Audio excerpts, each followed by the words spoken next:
시편 말씀 함께 나눕니다. 오늘은 시편 7편 말씀입니다. 먼저 제가 읽어드리겠습니다. 여호와 내 하나님이여, 내가 주께 피하오니 나를 쫓아오는 모든 자들에게서 나를 구원하여 내소서. 건져낼 자 없으면 그들이 사자같이 나를 찢고 뜯을까 하나이다. 여호와 내 하나님이여, 내가 이런 일을 행하였거나 내 손에 죄악이 있거나 화친한 자를 악으로 갚았거나 내 대적에게서 까닭없이 빼앗았거든 원수가 나의 영혼을 쫓아잡아 내 생명을 땅에 짓밟게 하고 내 영광을 먼지 속에 살게 하소서.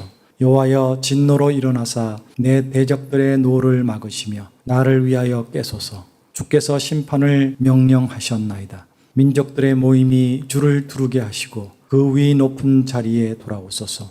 여호와께서 만민에게 심판을 행하시오니 여호와여, 나의 의와 나의 성실함을 따라 나를 심판하소서. 악인의 악을 끊고 의인을 세우소서. 의로우신 하나님이 사람의 마음과 양심을 감찰하시나이다. 나의 방패는 마음이 정직한 자를 구원하시는 하나님께 있도다. 하나님은 의로우신 재판장이시며 매일 분노하시는 하나님이시로다. 사람이 회개하지 아니하면 그가 그의 칼을 가시며 그의 활을 이미 당기어 예비하셨도다. 죽일 도구를 또한 예비하시며 그가 만든 화살은 불화살들이로다. 악인이 죄악을 낳으며 재앙을 베어 거짓을 낳았도다. 그가 웅덩이를 파 만들며 제가 만든 함정에 빠졌도다. 그의 재앙은 자기 머리로 돌아가고 그의 포악은 자기 정수리에 내리리로다. 내가 여호와께 그의 의를 따라 감사하며 지존하신 여호와의 이름을 찬양하리로다. 아멘.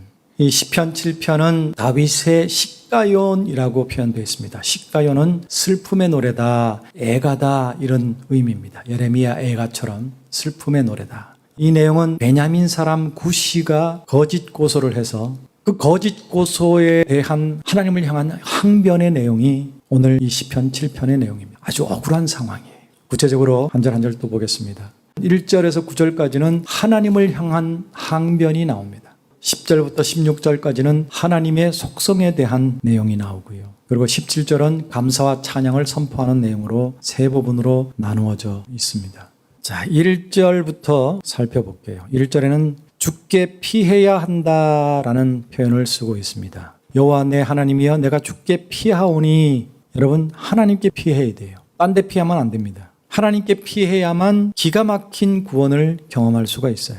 사람에게 피하고 물질에 피하고 능력에 피하고 그런 것 말고 여러분 힘들 때 억울할 때는 하나님께 피하시기 바랍니다. 2절에는 하나님이 구원하시지 않으시면 건져낼 자가 없으면 그들이 사자같이 나를 찢고 뜯을까 한다라는 표현을 썼어요. 여러분, 사자가 짐승 뜯는 거 여러분 보셨습니까? 저는 자주 봅니다. 동물의 왕국을 통해서. 그랬더니 제 아내가 옆에서 늙은 아저씨들의 공통적인 특징이 동물의 왕국을 자꾸 본다는 겁니다. 재밌어요. 우리가 그저 상상만 하지 실제로 못 보는 내용 아닙니까? TV를 통해서라도 보는 게 얼마나 재밌습니까? 저도 아프리카에서 그 사파리를 한번 나간 적이 있는데 빅5라고 그래서 5가지 동물을 봐야 된다고 그래요. 그중에 보기 힘든 동물들이 있어요. 사자인데 저는 운 좋게 사자를 봤습니다. 바로 앞에서. 근데 참 귀여웠어요. 물을 건너가야 되는데 그 고양이처럼 이렇게 발을 가지고 물에 댔다가 뺐다 하는 모습을 보고 얼마나 귀엽던지. 근데 그 TV에 나오는 사자가 짐승을 공격해서 잡고 뜯어먹을 때는 끔찍합니다. 여러분, 하나님이 구원해 주시지 않으면 주변에 나를 대적하는 그 원수들이 나를 그것처럼 찢을 것이라고 표현을 하는데 참 기가 막힌 표현인 것 같아요. 정말 갈기갈기 찢겨집니다. 요즘은 SNS 시대에 댓글 때문에 갈기갈기 찢겨져서 그걸 못 견뎌서 스스로 목숨을 내려놓는 사람들이 참 많아요. 여러분, 갈기갈기 찢겨진다는 거 무서운 겁니다. 우리 하나님께 피하지 않으면 우리의 영혼도 그렇게 대적들에게 갈기갈기 찢겨질 수 있어요. 3절부터 9절까지를 보면 재미있어요. 얼마나 자신 있으면 이렇게 표현할까요? 3절에 여호와 내 하나님이여, 내가 이런 일을 행하였거나 내 손에 죄악이 있거나 화친한 자를 악으로 갚았거나 내 대적에게서 까닭없이 빼앗았거든 내 원수가 나의 영혼을 쫓아서 잡아서 내 생명을 땅에 짓밟게 해달라고. 그러니까 이런 일을 하나도 안 했다는 거죠. 당당한 거죠. 얼마나 당당하면 하나님 앞에 이렇게 얘기하겠어요. 자신 있는 거죠. 내가 나쁜 짓 안 했습니다. 저 원수들이 나를 짓밟으려고 갖가지 일들을 들추어내고 얘기하는데 그거 다 거짓입니다. 하나님은요, 우리의 머리털까지 세신 바 되셨다고 그랬어요. 우리 심령을 감찰하신다고 그랬습니다. 다 들여다보고 계시는 분에게 다윗은 당당하게 내가 하나라도 나쁜 짓을 했다면 하나님, 내가 찢겨서 질질 끌려다녀도 괜찮습니다. 사람들한테는 그렇게 할 수 있잖아요. 그죠? 우기고 안 했다고 할 수 있지만 하나님 앞에서 이런 얘기할 정도면 정말 당당한 거라고 생각합니다. 누군가가 나에게 너 이랬지 않느냐 저랬지 않느냐 얘기하면 내가 정말 당당하면 야 끝까지 가보자 한번. 하지만 혹시라도 내가 걸린 게 하나 있으면 꽁지를 내려야죠. 그죠? 네.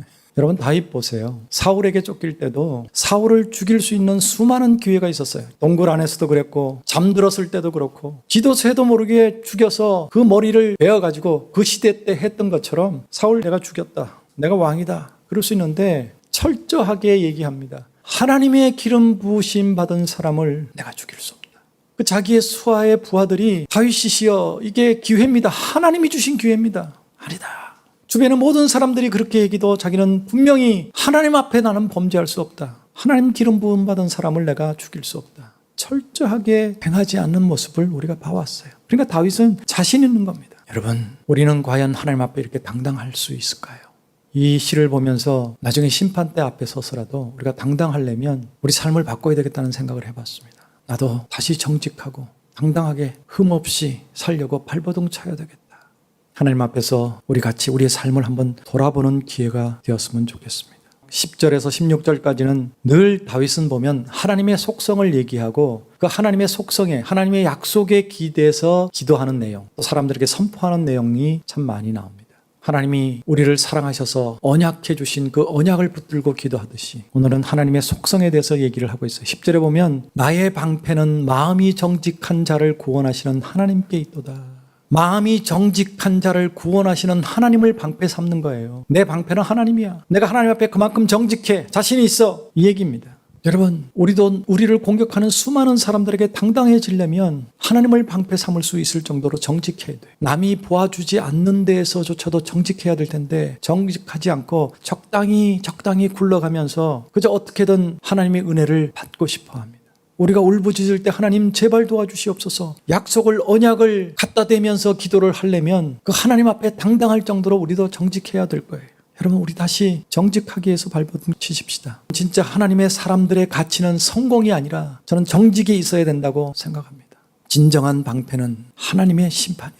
당당한 자에게 심판은 너무 감사한 일인 거죠. 심판이 있음이 감사한 일이 돼야 돼요. 심판이 두려워져서는 안 됩니다. 그럼 내 삶의 인생에 내 신앙생활에 문제가 있는 거예요. 하나님 심판대 앞에 선다는 것이 그게 감사가 돼야 돼요. 여러분 자신이 있으세요? 심판에 대해서 자신이 없다면 우리 다시 시작하십시다. 다시 시작하면 돼요. 하나님 용서해 주시니까. 지금부터가 중요하지 과거 버려버리십시오. 지금부터 다시 시작하면 되는 겁니다.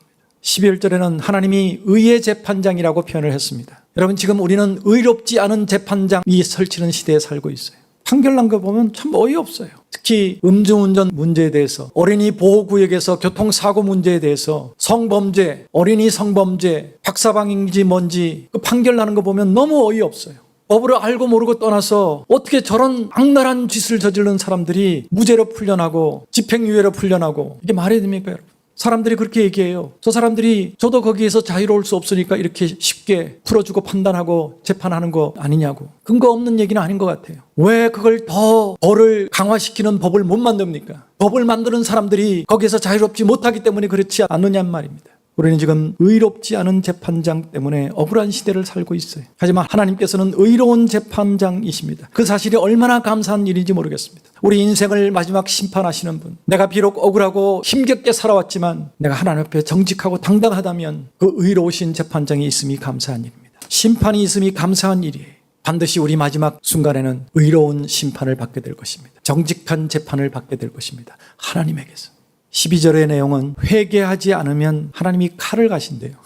표현이 재밌어요. 여러분 하나님 칼 갈고 계시는 거예요. 당장 내가 죄를 지었는데 회개 안 해도 벌이 내려지지 않고 아무 일도 일어나지 않으니까 괜찮다고 생각하는데 하나님 칼 갈고 계시는 거예요. 칼 갈고.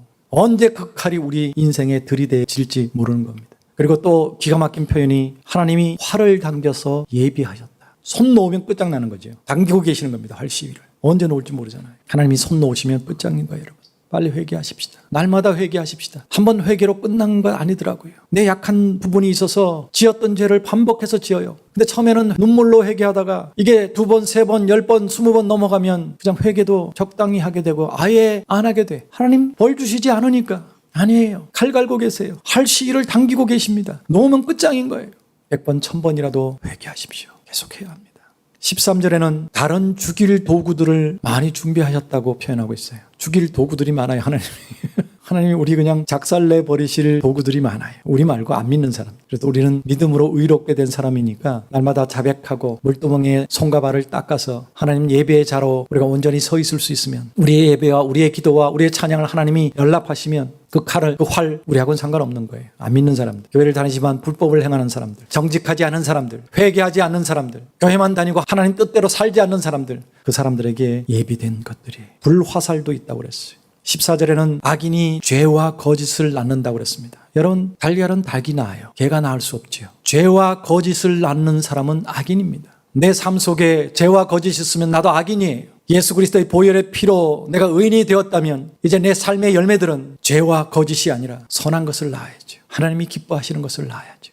15절은 자기 판 웅덩이에 자기가 빠진다고 그랬어요. 이 시편에는 이런 표현들이 참 많이 있습니다. 인과응보를 얘기하죠. 16절도 마찬가지입니다. 지금은 내가 잔머리를 굴려서 적당히 하나님 믿는 척하고 교회를 다닐지 모르지만 언젠간 내 함정에 내가 빠질 수 있어요. 하나님은 반드시 그렇게 심판하실 겁니다. 그래서 지금 적당히 죄 짓고 교회 다니면서 흔히 말해서 세상적으로 복받았다는 사람 부러워하지 말자고요. 때로는 부럽기도 해요. 내가 힘들 때는. 하지만 끝까지 부러워하지 마십시다. 하나님께 오히려 정직하고 하나님이 기뻐하시는 삶을 살고 그게 비록 가난일지라도 고난일지라도 오히려 감사할 수 있는 사람이 진짜 신앙인이에요. 지금 눈에 보이는 것, 이 땅의 것만 보지 말자고요. 그리고 마지막 17절은 감사와 찬양을 선포합니다. 갑자기 내가 여호와께 그의 의를 따라 감사하며 지존하신 여호와의 이름을 찬양하리로다. 다윗의 시편은 늘 이렇게 마무리가 돼요. 정말 투덜투덜 참 많은 아픔을 얘기하지만 늘 하나님을 예배하겠다, 하나님을 찬양하겠다 선포합니다. 여러분, 선포해야 내가 그걸 지켜요. 그 금연, 금주 이런 거 가르칠 때도 그런 표현을 쓰잖아요. 내가 금연하겠다고 주위 사람들에게 알리라고, 선포하라고. 그러면 그 선포한 것 때문에라도 내가 지킨다고. 그것과 마찬가지로 내가 하나님을 찬양하겠다고 선포해버리는 겁니다. 지금 내 원수가 득하고 이기는 것 같지만 나는 내 승리의 하나님을 찬양하겠노라. 선포해버리면 내가 기죽을 때가 생겨도 내 선포한 것 때문에 더 찬양할 겁니다. 더 하나님을 바라볼 거예요. 이것이 다윗의 신앙입니다. 이것이 하나님이 기뻐하신 다윗입니다. 하나님 없이는 살 수 없었던 다윗. 다윗이 왕이었고 위대한 전사였기 때문에 하나님이 기뻐하신 게 아니라 한없이 나약하고 수많은 죄를 짓고 수많은 고난을 당하지만 그러나 하나님을 사랑하겠다고 선포하고 하나님 없이는 살 수 없다고 선포하는 그렇게 살아가는 다윗을 하나님이 기뻐하신 거예요. 우리도 마찬가지입니다. 여러분, 힘겹지만 원통하지만 가난하고 어설프지만 그러나 열심히 하나님 찬양하십시다. 이게 이 땅의 100년보다 영원히 복받는 비결입니다. 오늘도 다윗처럼 그렇게 일어서서 하나님을 찬양하고 선포하고 살아가시는 여러분이 되시길 바랍니다. 아멘.